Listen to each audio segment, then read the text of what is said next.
Have you ever felt like life is throwing curveballs your way, leaving you spinning in uncertainty?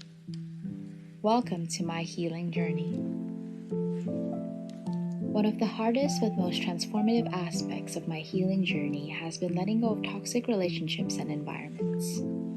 Whether it's saying goodbye to old friends or leaving behind a job that no longer served me, these transitions have forced me to confront uncomfortable truths and make difficult decisions for my well-being.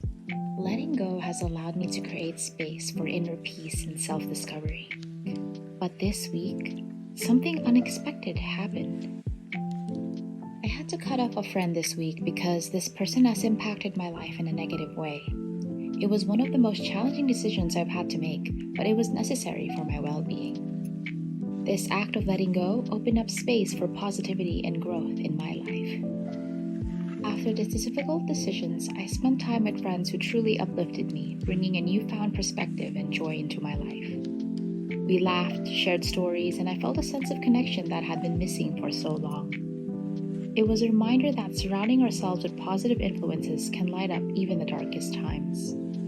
As I let go of what no longer serves me, I've opened up to new opportunities for growth and transformation. Whether it's trying out new hobbies, forging meaningful connections, or pursuing my passions with renewed vigor, I'm embracing life with a newfound sense of purpose and excitement. Through the ups and downs of my healing journey, I've learned the power of resilience. Each setback has been an opportunity to strengthen my resolve, adapt to change, and stay true to myself. As I look to the future, I'm filled with optimism and excitement for what lies ahead.